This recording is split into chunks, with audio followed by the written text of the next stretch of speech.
Nós nos propusemos a refletir, então, dando continuidade àquilo que o Álvaro já nos trouxe, nós nos propusemos a refletir sobre esse panorama, digamos, evolutivo da humanidade, no que diz respeito à compreensão da justiça, em seu sentido mais amplo, mais divino, ou seja, a compreensão da própria lei divina. Por isso o título que nós apresentamos, Das Tábuas da Lei ao Código Penal da Vida Futura. Porque temos mais de 3.000 anos envolvidos entre um e outro marco, considerando também o marco intermediário aí que teríamos, o do Evangelho. E é sobre isso que nós vamos tentar refletir aqui à luz desses horizontes tão amplos que o Espiritismo nos abre, no que concerne à evolução dos espíritos. Essa visão ampla mesmo da vida que o Espiritismo nos proporciona. E como ponto de partida para as nossas considerações, nós vamos a um momento muito emblemático que nos foi compartilhado pelo grande escritor, professor para muitos de nós, se não para todos nós do Evangelho, nosso querido Emmanuel, nessas obras tão valiosas que nos legou, os seus ditos romances históricos, em especial o livro Paulo e Estevão. Esse relato, essa cena que vamos aqui buscar, ela também estava registrada no livro de Atos dos Apóstolos.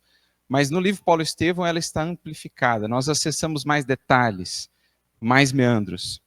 Refiro-me àquele momento em que Estevão, sob a perseguição movida por Saulo de Tarso, é levado diante do Sinédrio para se defender das acusações que lhe eram imputadas, de ser digamos assim, alguém que desviava a lei mosaica, ou pelo menos o entendimento da lei mosaica, de ser alguém que abandonava as suas tradições, as tradições do seu povo.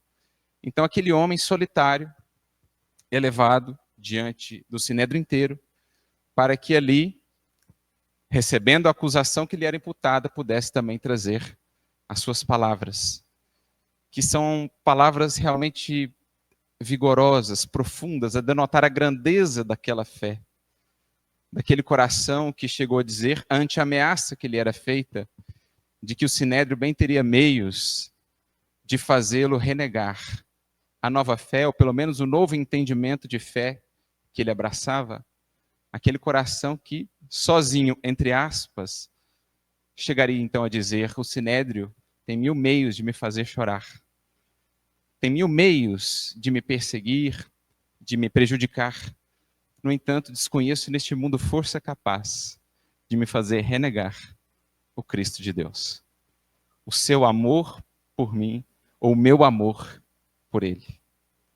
Nesse espírito, portanto, de coragem, de fortaleza moral, de uma fé inquebrantável, nós nos recordamos desse trecho do seu discurso ante o Sinédrio, que está lá registrado no capítulo, se não me falha a memória, de número 6, da primeira parte da obra.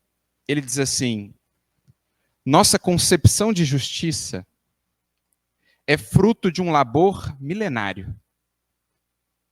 Porque, lembremos-nos, né, estamos aqui há 2000 anos atrás, arredondando, né? Então já havia mais de um milênio antes, Moisés já havia trazido a sua contribuição, mas esse processo começa antes mesmo de Moisés. Com o próprio Abraão, em outras culturas, em outros povos também, já se inicia um trabalho de preparação do terreno, né? Com digamos assim, os profetas no sentido mais amplo, não somente os profetas de Israel, mas todos aqueles espíritos um pouco mais elevados, mais gabaritados, que têm vindo ao mundo e que vão preparando terreno para as grandes revelações, que por sua vez preparam terreno para uma nova etapa e assim sucessivamente. Então, aos tempos de Estevão, esse já era um trabalho milenário de concepção da justiça. Ou seja, Deus, por meio dos espíritos, tanto os desencarnados como os que encarnam, esclarecendo a humanidade, revelando gradualmente a sua lei, conforme as possibilidades de cada tempo, de cada cultura, de cada povo e também de cada indivíduo. Então já era um trabalho milenário, o parto, digamos assim, da criatura consciente e da criatura que passe a viver de acordo com a lei divina. Em que empregamos, diz ele, as maiores energias. Então ele não desmerece de modo algum tudo que foi feito até ali. Pelo contrário, reconhece. Mas, diz ele, sentimos, e essa palavrinha é importante, porque ela já nos transporta para o domínio do coração e do sentir. Aliás, esse será um dos eixos da nossa reflexão, porque, em geral, em falando-se de justiça, pensamos em raciocínios. Raciocínios baseados num texto, numa referência, e, de fato, os raciocínios fazem parte ao estudo da lei, à interpretação da lei. Mas Estevão, que denota esse equilíbrio tão belo, tão encantador, entre uma razão tão lúcida e um sentimento já iluminado, sublimado, aqui ele nos diz: sentimos, por intuição, que existe algo de mais elevado além dela. Ou seja, meus amigos, meus irmãos, a concepção de justiça que nós alcançamos até aqui, ela é valorosa. É resultado de um esforço milenário, a participação de um sem número de espíritos, a energia, a dedicação de todos eles. Mas ela não é o ápice do nosso entendimento de justiça. Tampouco da lei divina como um todo. Há horizontes a alargar. Há um refinamento desse senso de justiça que precisa ser efetuado no espírito, no indivíduo e nas coletividades. Então é mais ou menos por aí que ele está nos conduzindo, não só os que o ouviam lá no Sinédrio, mas a todos nós. Temos o cárcere para os que se transviam, o vale dos imundos para os que adoecem sem a proteção da família, a lapidação na praça pública para a mulher que fraqueja, a escravidão para os endividados, os 39 açoites para os mais infelizes. Então aqui temos expressões da justiça àqueles tempos. O que eles conseguiam alcançar e entender em termos do que de fato seria justiça, conforme o horizonte que alcançavam. E muito daquilo que talvez hoje nos choque, alguns aspectos da antiga lei, lembrando que, como Kardec mesmo vai frisar, logo ao início do Evangelho segundo o Espiritismo, no capítulo 1, no esforço de Moisés, tanto se misturarão ali elementos divinos como elementos humanos. Elementos humanos, aspectos humanos mais condizentes com a época, e também aspectos ou elementos divinos que são, por isso mesmo, atemporais. Mas muito daqueles elementos humanos que hoje, às vezes, parecem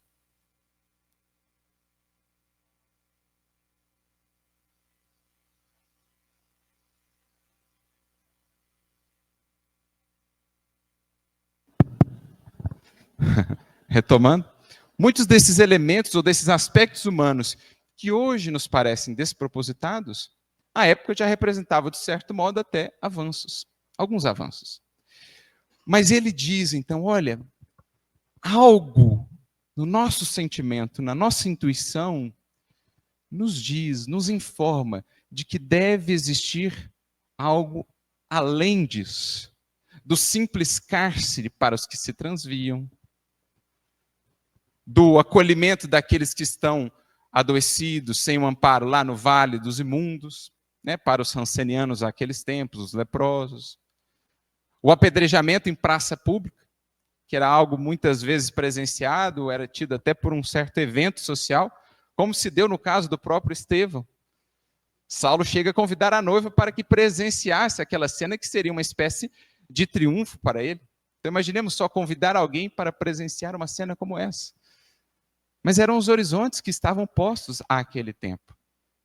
Estevão, no entanto, pelas vias do sentimento, intuía, e porque já havia também tido contato com o evangelho, que algo além viria, horizontes mais amplos seriam abertos à humanidade. Por isso ele continua: bastará isso? As lições do passado não estão cheias da palavra misericórdia? Palavrinha essa já muito presente nas revelações que haviam sido trazidas até então, mas muitas das vezes negligenciada, não considerada. O vínculo que hoje nos parece mais claro e que foi colocado até no nome daquela que, segundo os Espíritos e segundo Kardec, sintetiza todas as demais leis divinas ou leis morais que nos foram apresentadas, esse vínculo inquebrantável entre justiça, amor e misericórdia, ainda não estava estabelecido assim com tanta clareza. E embora a palavra misericórdia estivesse presente nas revelações, muitas das vezes não era de fato aplicada. Não estava presente na vida, no modo de proceder. A justiça ainda não estava plenamente aliada com a misericórdia. Claro, com as louváveis exceções que já existiam naquele tempo. Mas ele resgata, então, as lições do passado não estão cheias dessa palavra, misericórdia. Algo nos fala a consciência de uma vida maior, que inspira sentimentos mais elevados e mais belos. Então, sentimentos mais elevados e mais belos que nos permitam, por conseguinte, acessar um horizonte mais amplo, mais profundo, que seja de fato a justiça. Ser justo, fazer justiça.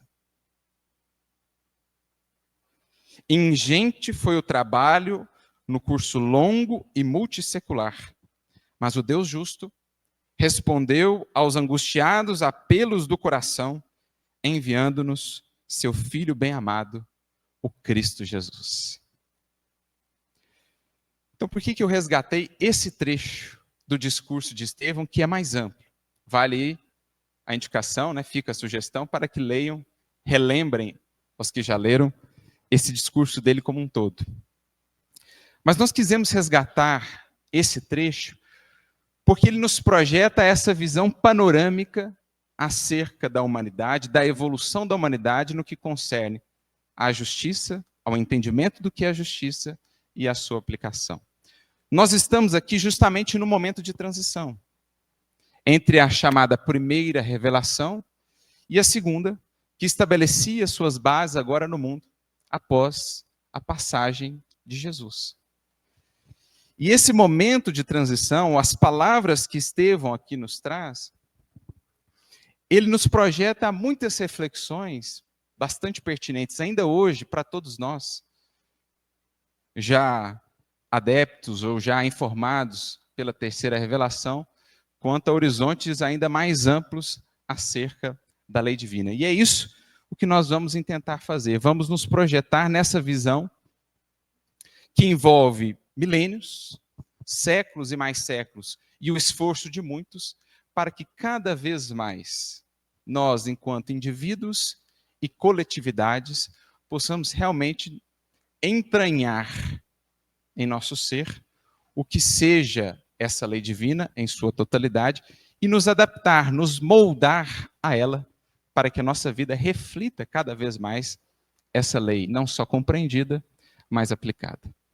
Nesse sentido, nós vamos, claro, recorrer então à doutrina espírita, que nos ajuda a entender como se dá então esse desenvolvimento, não só do conceito de justiça ao longo dos séculos e dos milênios, mas também da maneira pela qual nós o percebemos e o aplicamos.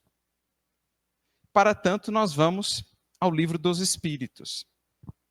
Nós temos, das 10 leis morais apresentadas pelos Espíritos a Kardec, didaticamente, nós temos a 10ª, que é aquela lei de justiça, amor e caridade, que vai então vincular, né, no seu próprio conceito, não só a justiça, mas também esse aspecto do amor, da caridade, que poderíamos aqui muito bem traduzir por misericórdia.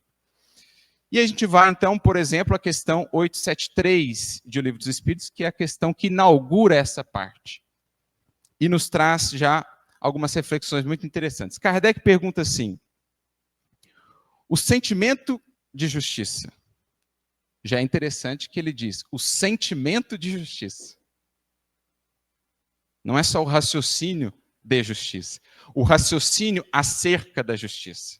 O sentimento de justiça está na natureza ou ele é produto de ideias adquiridas?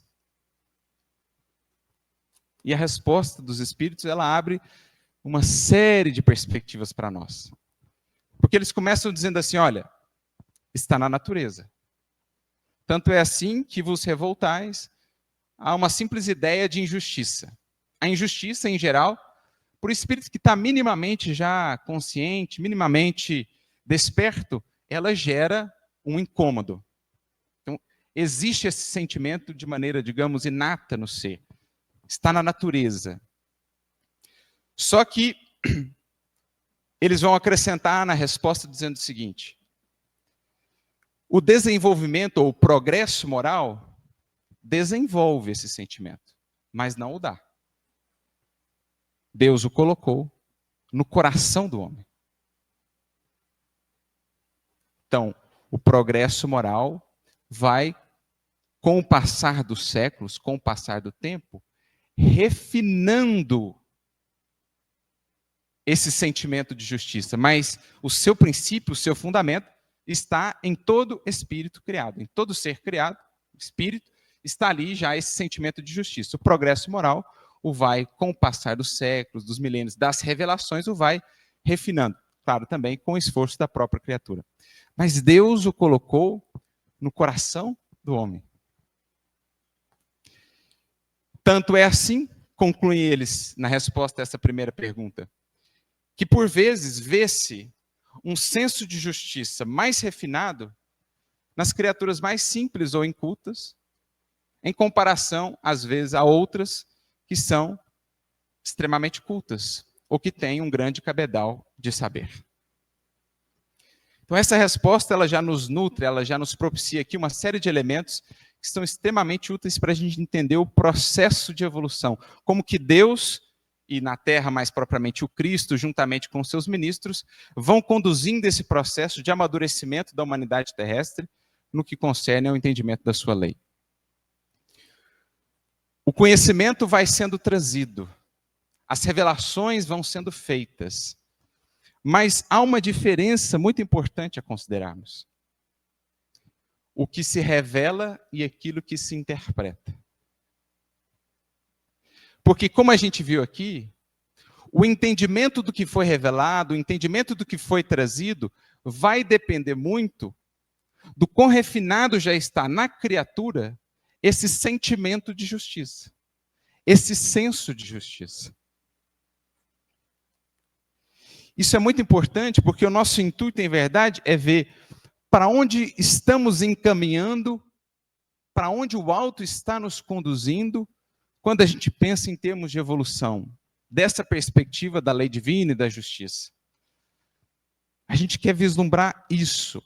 Então, existem as revelações, elas vão chegando, mas cada criatura receberá isso no seu coração conforme o senso de justiça, ou quanto já conseguiu desenvolver esse senso de justiça, esse sentimento de justiça que está em todos nós, no coração, no sentimento, não somente na razão.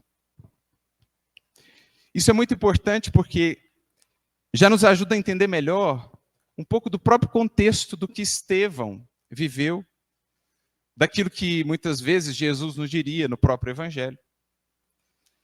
Estevão estava ali diante de homens, de criaturas muito estudadas, muito cultas, para as quais, no entanto, era justo, era a aplicação da justiça conceber, por exemplo, a possibilidade de eliminar alguém em nome da justiça.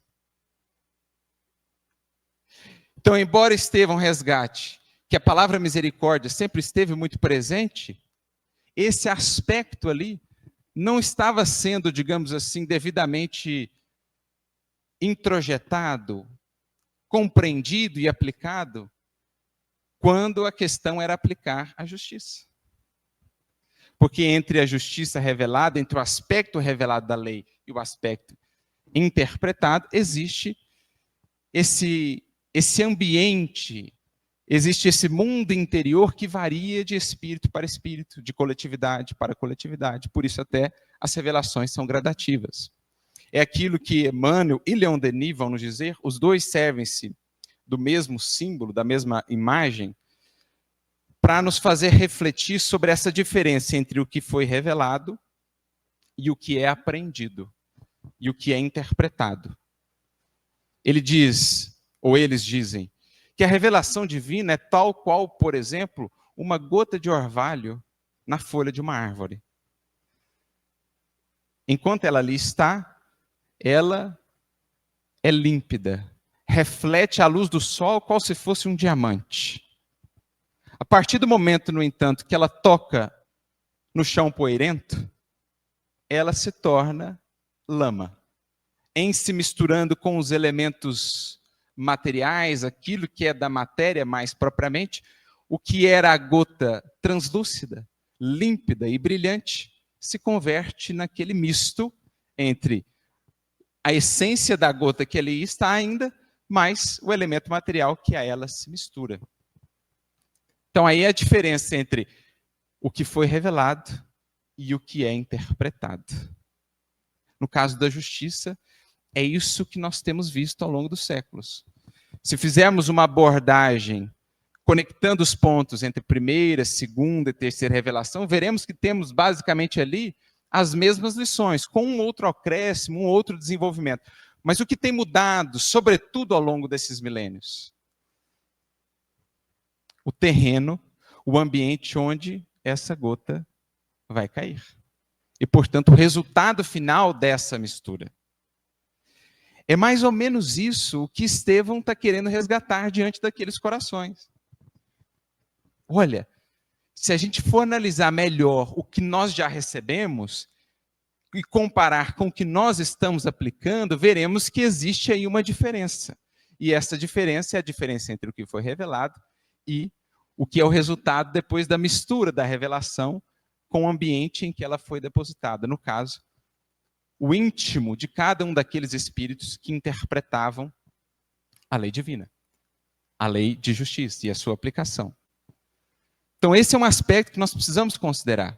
A diferença entre o que é revelado e o que é interpretado. Porque no estudo da evolução, nós vamos notar que, sobretudo, o foco da espiritualidade, do Criador e do Cristo diz respeito à melhoria daqueles que vão receber o conhecimento revelado, para que não o interpretem mais ao sabor dos seus interesses ou das suas paixões, mas o interpretem de maneira cada vez mais sã, mais pura, a refletir a pureza, a limpidez daquilo que foi trazido por meio da revelação. Então, Estevão estava diante de corações, o próprio Saulo, por exemplo, que interpretando, recebendo aquele conteúdo revelado, entendiam que era justo, em nome daquela lei de justiça, perseguir ou até mesmo matar para cumprir a lei divina. Então veja a profundidade, onde Estevão quer nos levar. Todos nós, portanto, já temos esse sentimento em nós. Foi colocado por Deus no coração humano. Lembremos-nos disso, no coração humano. O que varia, no entanto, é o quanto a gente já conseguiu desenvolver esse sentimento de justiça para que, do conteúdo recebido, nós saibamos aplicar de maneira cada vez mais condizente. Mas aí Kardec, no desenvolvimento do seu estudo sobre a evolução e a lei de justiça, na questão seguinte, 874, ele pergunta então, mas se está na natureza esse sentimento, se Deus colocou em toda criatura, o porquê então dessa disparidade tão grande no entendimento do que é justo? O que uns consideram justo, outros considerarão injusto. Se está na natureza.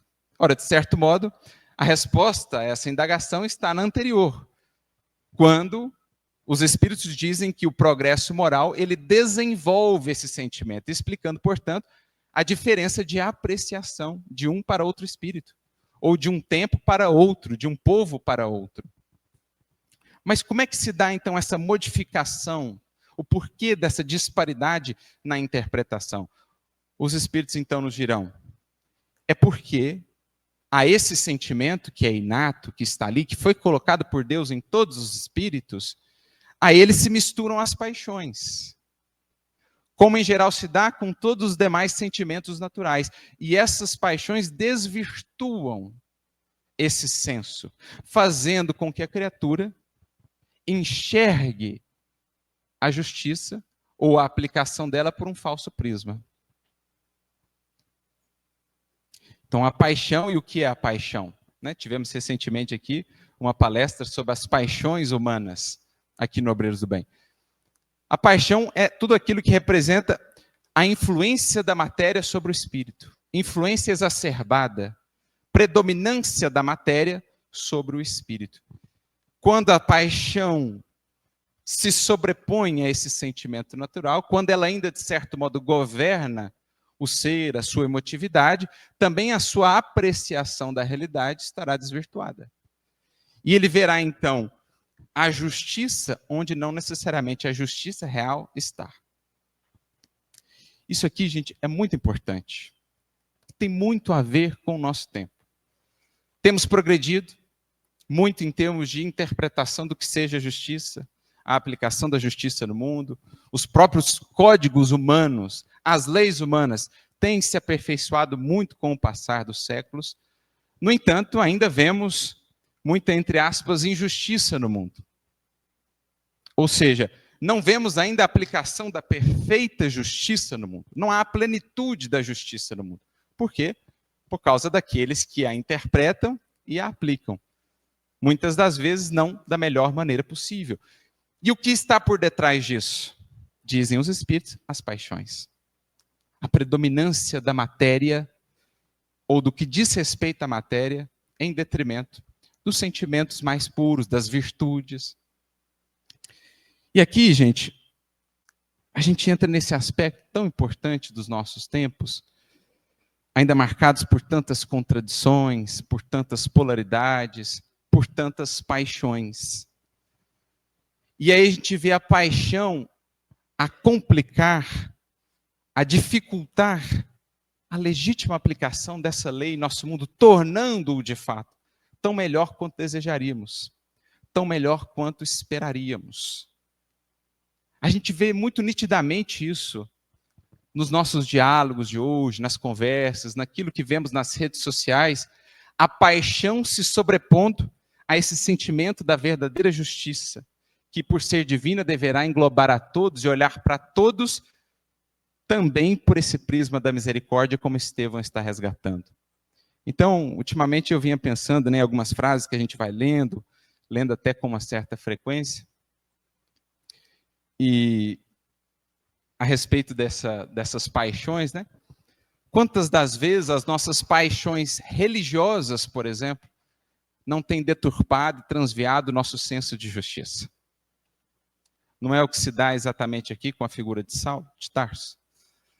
Com esses que aqui julgavam Estevão, em tese, um ato de justiça, o que eles consideravam, no entanto, a paixão é que assim os fazia crer que em perseguindo, em condenando alguém, estariam cometendo ou praticando um ato de justiça. Quantas vezes, por quantos séculos, e ainda hoje, a paixão no que diz respeito às religiões ou às denominações não nos tem feito desviar o nosso entendimento do que seja justiça. Também, ainda hoje, sobretudo hoje talvez, quantas das vezes as nossas paixões políticas não têm deturpado e desviado o nosso senso de justiça, fazendo-nos enxergar a vida por um prisma tão estreito e também o outro, acreditando-nos assim justos, cumprindo a justiça, sem notar que a nossa paixão política ou de qualquer outra natureza deturpa o nosso senso do que seja efetivamente sermos justos. A tal ponto que às vezes vemos frases assim, infelizmente, oriundas até de cristãos. Não me comove o pranto dos maus.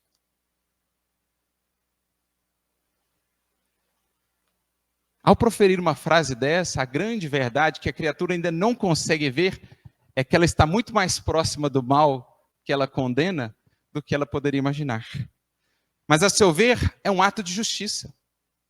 Porque ela não consegue identificar a paixão que deturpa a sua visão quanto à justiça. Ou frases do tipo, são muito comuns também. Nós estamos do lado certo da história. E eu me recordo da mensagem do Emmanuel. Para aqueles que veem o mundo apenas entre dois lados.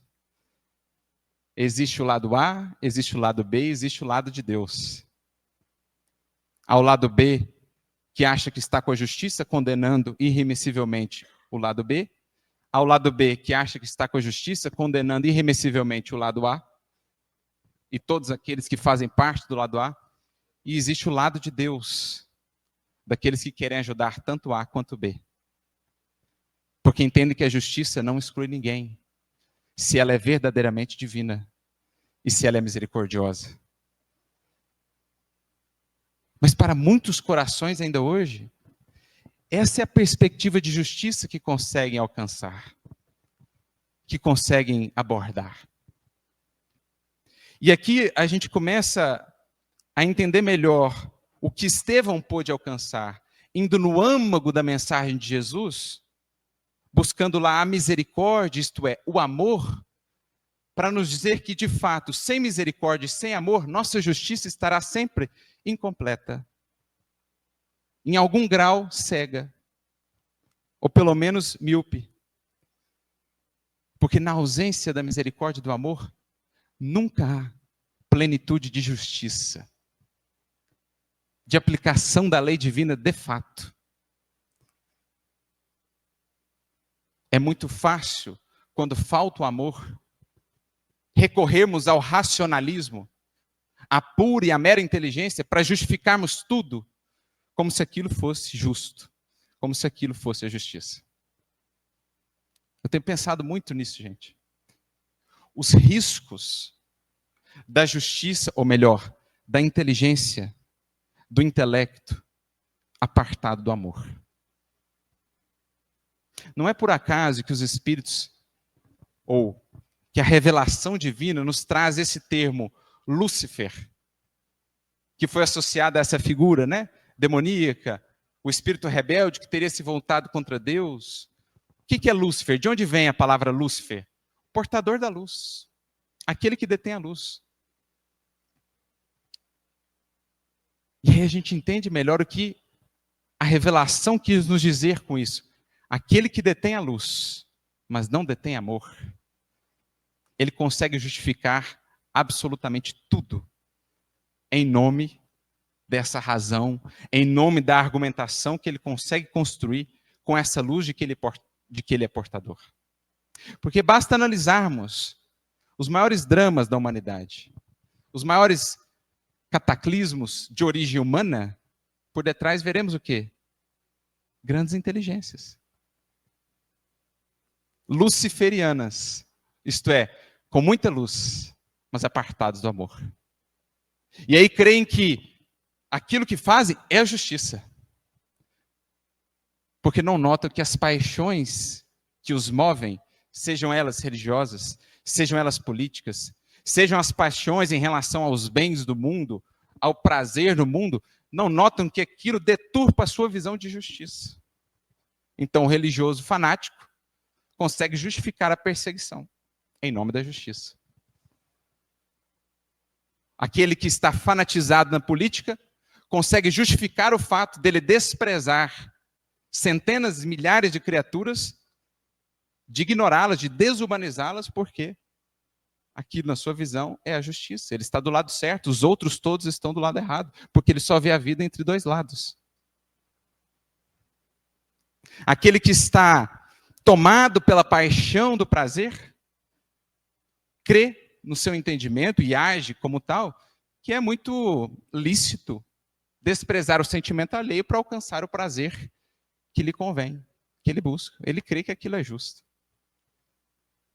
Isso nos faz entender, e esse foi um diálogo pelo qual eu passei também, revisitando aqui o material para a nossa reflexão, isso nos faz entender aquele aparente paradoxo que está tão bem expresso no livro Libertação. Lá no capítulo 8 temos aquele diálogo muito expressivo entre Gregório e Gúbio. E como é que o Gregório e os seus assecas, como eles se denominavam? Juízes. Nós somos os grandes juízes. Nós somos os arautos da justiça. E reconheciam o poder de Deus, reconheciam o trabalho do Cristo com amor, mas falam, não, mas esse aqui é um ministério nosso.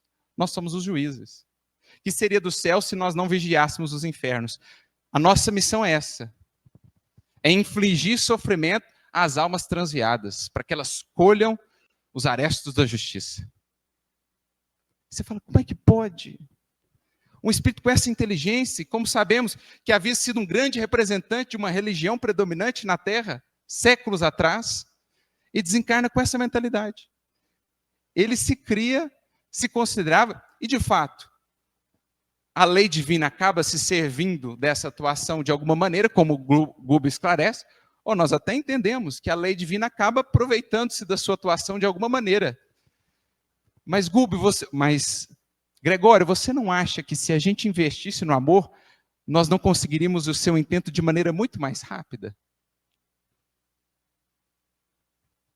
Ali a gente entende o que a revelação quer dizer quando nos fala de Lúcifer. Não é um espírito eternamente votado ao mal, é a grande inteligência que quer aplicar a justiça sem o amor. Só no âmbito do raciocínio, só considerando as tábuas da lei, só considerando o texto escrito, mas não sentindo a misericórdia a inspirar a sua razão. Entendem por que os espíritos fazem questão, juntamente com Kardec, de ao falar sobre justiça, não falar só de raciocínio, só de intelecto, só de cabedal intelectual, mas de coração? Deus colocou esse sentimento no coração do homem, porque só do coração iluminado com Jesus é que há de nascer a verdadeira justiça. Fora disso, quantas vezes não incorremos já em posturas semelhantes à de Gregório? Então veja a dimensão do que Estevão está resgatando. E é o processo que está em curso. Com o Cristo, sobretudo. Para que nos alcemos ao verdadeiro patamar, não só de entendimento, mas de aplicação da verdadeira lei de justiça. Algo que o Espiritismo quis registrar de maneira mais patente, denominando essa lei não somente lei de justiça, mas lei de justiça, amor e caridade. Porque, como dizem-nos os Espíritos, ou melhor, Emmanuel, no livro O Consolador, questão de número 271, ele pergunta, trouxe-nos Moisés a lei definitiva? Responde o benfeitor Emmanuel, ele trouxe os fundamentos da lei definitiva. Mas em termos de revelação, podemos pensar até agora, para a humanidade terrestre, em 3 grandes marcos. Cada um deles representados por uma palavra. Em Moisés temos a justiça, diz Emmanuel, que aplainou os caminhos da segunda revelação, sintetizada numa palavra, que é a própria expressão do que o Cristo representa, amor. Por sua vez, na terceira revelação, diz Emmanuel, temos a missão da verdade, isto é, do esclarecimento. Mas diz Emmanuel, ambas, a primeira e a terceira, em verdade apontam para a segunda, para a do meio. Porque a justiça aplainou, preparou o terreno. A espíritos muito embrutecidos, seria prematuro falar do amai aos vossos inimigos. Seria prematuro falar desse amor tão grandioso, desse amor ágape que em Jesus vemos resplandecer. Primeiro, vamos equiparar. Vamos criar ali uma base de equilíbrio, de equiparação entre o que foi gerado de dano e aquilo que é a resposta ou a punição. Vamos construir primeiro as bases, os fundamentos da justiça, que apontam depois para o amor. Depois, com o Espiritismo, a tarefa da verdade. Vamos esclarecer melhor o que Jesus disse, mas deixou ao tempo pudesse desenvolver, amplificar. Mas no amor, há a plenitude da lei de justiça, amor e caridade. Como se num triângulo de forças, ou num triângulo de revelações, fossem a justiça e a verdade os vértices de baixo. Ao passo que o amor é o vértice celestial, do meio, do alto, para o qual convergem justiça e verdade. E isso, quem pôde perceber no seu processo de transformação, foi aquele mesmo que outrora estava na posição contrária a Estevão. O que, em nome da justiça divina, perseguia, Saulo de Tarso. Depois convertido ao grande apóstolo Paulo, que escreveria na sua carta aos Romanos, capítulo 13, versículo 10. O amor é a plenitude da lei. Algo que Santo Agostinho soube traduzir tão bem numa frase tão simples, mas tão profunda do ponto de vista espiritual. Ama, vírgula, e faça o que quiseres. Ama, vírgula, e faça o que quiseres. Porque ao que ama, a justiça é simples consequência, resultado. Agora, aquele a quem falta amor, muitas das vezes a justiça pode se perder, enceguecida, deturpada pelas paixões. Então, o que nós notamos em termos de evolução e a condução da espiritualidade, passando por essas várias revelações, é um enfoque da espiritualidade em preparar melhor o terreno para a recepção das revelações, isto é, transformar o ser humano, sobretudo o seu coração, para que com isso, com o seu engrandecimento do ponto de vista do sentimento, também o seu entendimento da lei divina, de justiça e a sua aplicação. Esse tem sido o esforço da espiritualidade ao longo dos séculos.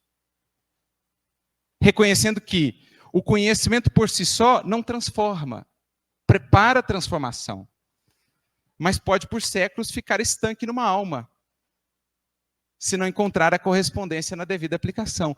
E aí a gente consegue entender melhor algo que Paulo dizia, e que de certo modo foi muito mal interpretado na teologia tradicional.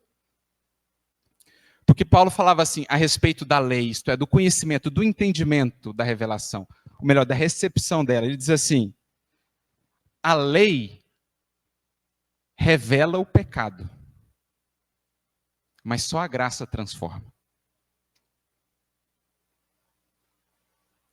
Por muitos séculos nós temos entendido que, então, se é pela graça, muito pouco precisaremos fazer, porque então o Senhor fará tudo por nós. Mas não é isso que Paulo está dizendo. O que ele está querendo dizer? A lei, o conhecimento dos códigos, das tábuas da lei, da primeira revelação, a leitura do Evangelho, ou quando a gente lê o livro dos Espíritos, o que aquilo faz? Traz discernimento, esclarece. Ajuda-me a ver o erro onde antes não o via. Gera um incômodo onde antes ele não existia. Porque eu sequer considerava que aquilo era um erro. Mas isso não necessariamente é transformação. Porque eu posso conviver com esse incômodo por séculos. Ou posso recalcitrar contra esses aguilhões. Gregório conhecia o Evangelho de ponta a ponta. E estava há 7 séculos lutando contra esse conhecimento. Mas, no fundo, sentindo que a sua postura era equivocada. A tal ponto que não conseguia mais resistir. Por que eles o buscam naquele momento? Porque sentiam que ele estava se exaurindo daquela luta. É o que Paulo quer dizer.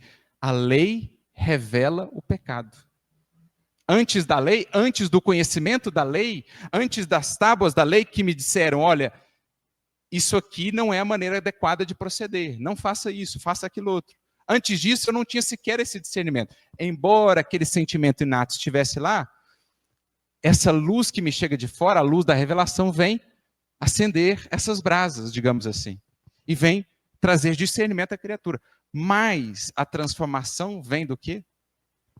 Dessa experiência da graça, isto é, esse amor, essa misericórdia sentida pela criatura. Esse exercício de serviço, de amor e de misericórdia é o que vai transmutando o sentimento da criatura, levando-a efetivamente à transformação. Por isso que é o amor a plenitude da lei. Por isso, ama e faça o que quiseres. E é isso, em verdade, o que tem sido o trabalho da espiritualidade ao longo dos séculos. Para que, com o coração mais sensibilizado, não nos pautemos agora numa abordagem de justiça só baseada nas tábuas, só baseada nos textos escritos, que nos levam facilmente à condição de um Saulo de Tarso de outrora. Ou dos doutores do Sinédrio. Porque quantas vezes Jesus não disse, ante os seus embates ali com os fariseus e doutores da lei, a respeito da interpretação da primeira revelação, que era a base para ambos, Jesus a entendia de um jeito, muitos dos doutores da lei, dos escribas e fariseus, de outro. E aí Jesus dizia assim, é por causa da dureza do vosso coração que Moisés precisou inserir mais esse aspecto aqui, quando está falando, por exemplo, do divórcio. Ou, naquele outro momento em que Jesus diz assim, esse povo, lembrando Isaías, esse povo me honra com os lábios, se aproxima de mim com a boca, mas o seu coração está distante de mim. Em vão, julgam-me honrar com preceitos que são preceitos humanos. Então, da mesma fonte, Jesus tirava um entendimento, como Estevão, distinto do que os doutores da lei e os escribas tiravam. Por quê? Diz Jesus, porque o seu coração está endurecido. O seu coração está distanciado do meu. É preciso, portanto, desenvolver essa sensibilidade, ampliar o horizonte de entendimento da justiça, para que, de fato, saibamos aplicá-la em sua integralidade. Por isso, no Sermão do Monte, Mateus 5,20, ele chega a dizer, se a vossa justiça não exceder, não se expandir para além das dos escribas e fariseus, de modo nenhum entrareis no reino dos céus. Jesus apontando, portanto, para uma perspectiva de justiça que seja mais baseada no sentir, claro, também servindo-se da razão, mas mais baseada no sentir misericordioso, do que propriamente nos raciocínios infindáveis em torno de códigos e mais códigos que eu vou interpretando ao sabor das minhas paixões. E Jesus apontava também para esse processo multissecular de evolução dos seres, dos espíritos, em que a justiça de códigos externos, das tábuas da lei ou das páginas dos livros, vai sendo transposta para dentro da própria criatura, naquilo que é a finalidade maior da evolução. A justiça que outrora era acessada pela revelação lá fora, pelo que Moisés escreveu, ou pelo que Jesus falou, no transcurso dos erros será a justiça sentida, discernida dentro da própria criatura. E essa é a simbologia bonita que vemos nesses mais de 3.000 anos de evolução. O tabernáculo, muitos estudiosos comentarão, é um símbolo em verdade da própria criatura humana. E onde foram colocadas as tábuas da lei na Arca da Aliança? No lugar mais íntimo, no chamado Santo dos Santos, o lugar santíssimo do tabernáculo.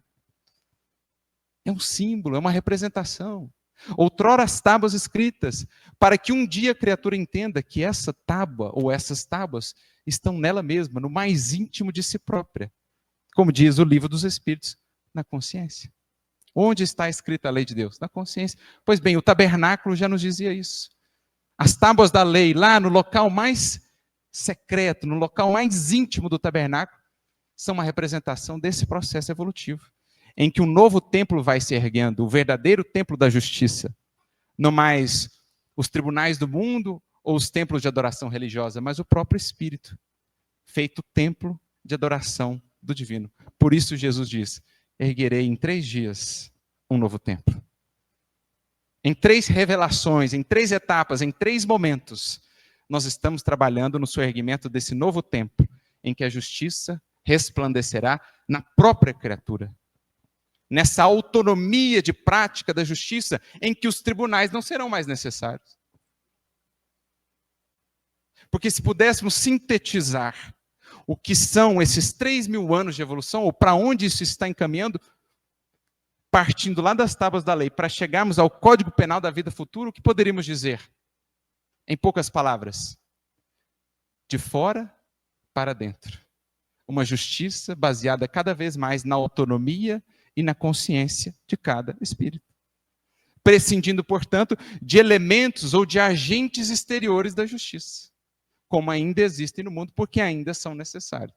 Leis e códigos do mundo, tribunais e fóruns, um dia não mais necessários serão, porque esse é o movimento da evolução. Em sintetizando todos esses 3.000 anos de esforço do alto e de muitos espíritos para a compreensão de fato que seja justiça, Kardec diz, ao final do Código Penal da vida futura, lá no capítulo 7 da primeira parte do livro Céu e Inferno, toda justiça divina pode ser resumida em 3 princípios. Primeiro, o sofrimento é inerente à imperfeição, e cada imperfeição traz consequências inevitáveis e naturais associadas a si própria. Primeiro aspecto. Primeiro princípio da justiça divina. O que fazemos, ou os vícios que ainda possuímos, repercutem gerando incômodo, infelicidade, sofrimento, que devem fazer a criatura repensar posturas. Segundo princípio, podendo vencer a criatura cada imperfeição sua por efeito da vontade, pode ela anular esses males e assegurar a felicidade futura. Esses dois, portanto, falam de que tipo de justiça? Há aqui uma menção a tribunais, há aqui uma menção a condenações vindas de fora. Não, é a criatura, ela com ela mesma e a lei, no âmbito da consciência. De modo que ele então sintetiza, concluindo esse texto que é todo ele um primor de lógica e a síntese de milênios de evolução. A cada um, segundo as suas obras, na terra como no céu. Tal é, em toda parte, a melhor síntese da justiça divina. Então veja, gente, que nós estamos vivendo agora, estamos transitando para um momento de culminância no que diz respeito a isso.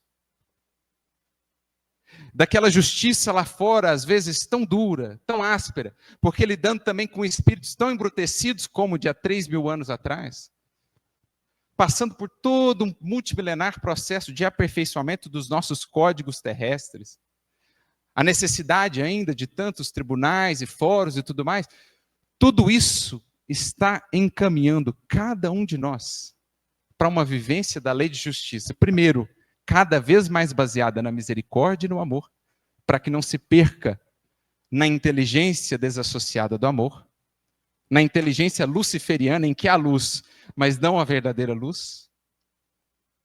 Então, uma justiça cada vez mais associada ao amor e cada vez mais íntima, vivida no clima da autonomia de consciência de cada espírito, a tal ponto que um dia não precisaremos mais desses aspectos exteriores da justiça.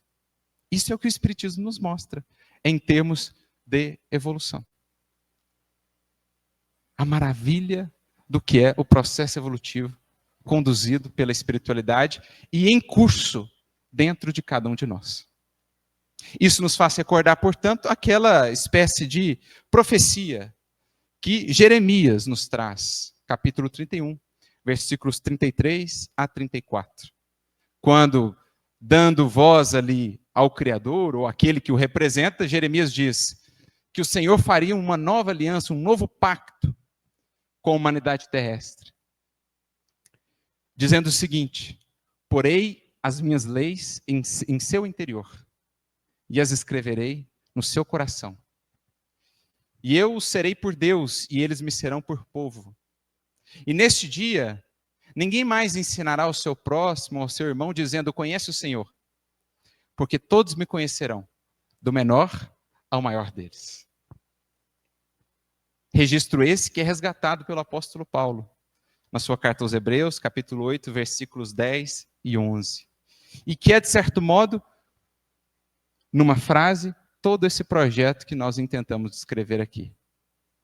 Da justiça que começa nas tábuas da lei, dura, ríspida lá fora, nas manifestações humanas, dos códigos que foram sendo criados, cada vez mais refletindo um pouco de misericórdia, de compaixão, mas ainda muito distantes daquilo que entrevemos como horizonte, tudo isso está em curso, dando sequência a esse mote, a esse projeto divino. Porei as minhas leis em seu interior e as escreverei no seu coração. Eu serei por Deus e eles me serão por povo. E ninguém mais, nenhum irmão, nenhum próximo, ensinará ao outro dizendo, conhece o Senhor, porque todos me conhecerão, do menor deles ao maior deles. E é então que Emmanuel, ao comentar justamente esse versículo, o versículo 11, do capítulo 8 da Carta aos Hebreus, nos traz um quadro maravilhoso quanto ao futuro. O futuro esperançoso e sublime que o Espiritismo nos descortina. Por isso a mensagem se chama No Futuro. E ele diz assim, quando a criatura humana gravar em sua própria alma os parágrafos luminosos da lei divina, então, diz ele, o companheiro não mais repreenderá o outro companheiro. E o irmão não mais censurará ou denunciará um outro irmão. Os canhões, diz ele, serão convertidos em arados. E os homens de armas voltarão à sementeira do solo. Os cárceres serão cerrados e os tribunais quedarão silenciosos. As baionetas repousarão e o ódio terá sido banido do mundo. As máquinas não mais vomitarão chamas de incêndio e de morte, mas cuidarão pacificamente do progresso planetário. As orações serão hinos de louvor e de alegria. E os templos humanos estarão consagrados à sublime fraternidade, enquanto sentimento supremo na humanidade. Então, diz ele, os filhos da fé não serão somente justos, mas bons, profundamente bons. E a justiça, diz ele, terá sido superada pelo amor. Como Emmanuel nos dirá em uma outra mensagem, que é bem o espírito do que Estevão pôde compreender, ele que transitava daquela visão, às vezes, tão mais restrita da justiça, para aquilo que o Cristo vinha trazer. Emmanuel nos diz, no livro Escrínio de Luz, a justiça funciona enquanto o amor não toma posse do coração e da vida. Porque no dia que o amor tomar posse do coração e da vida, a justiça, na sua expressão mais enérgica ou mais dura, se recolherá aos bastidores da vida. Porque será então o amor agora a legislar. Será o amor a redimir, será o amor a retificar, sendo o amor essa plenitude da lei. Por isso, conclui Emmanuel na mensagem citada, no futuro, a aplicação ou a lei de justiça estará nos pensamentos e nos atos de cada um. Porque o Cordeiro de Deus, nesse dia, nestes tempos, terá transformado o coração de cada criatura num tabernáculo de luz eterna, onde o seu reino divino resplandecerá para sempre. Esse é o futuro que o Espiritismo nos descortina. Dentro desse grande programa multimilenar de esclarecimento de todos nós, de indução para que do cérebro, do raciocínio que tem sido ilustrado há tantos milênios, possamos, enfim, adentrar o domínio, o terreno do coração. Para que dessa justiça exterior, às vezes muito mais punitiva do que propriamente regenerativa, possamos, enquanto humanidade, caminhar para uma justiça cada vez mais autônoma, baseada na responsabilidade individual e na consciência de cada um. Mas, para tanto, é preciso deixemos-nos sentir e embalar por aquilo que Paulo por aquilo que Paulo dizia, verdadeiramente nos transforma. Essa graça do amor que o Cristo nos expressou, que ele vivenciou em plenitude, como única força verdadeiramente capaz de nos transformar, para que ofertemos a todo o conhecimento que nos tem sido dado, não mais a lama das nossas paixões, a contaminar a água límpida que verte do alto, mas que possamos ofertar um vaso cada vez mais purificado, para que todo esse cabedal de conhecimento que do alto tem chegado, possamos transformar isso na verdadeira compreensão e, sobretudo, aplicação da legítima justiça divina em plenitude.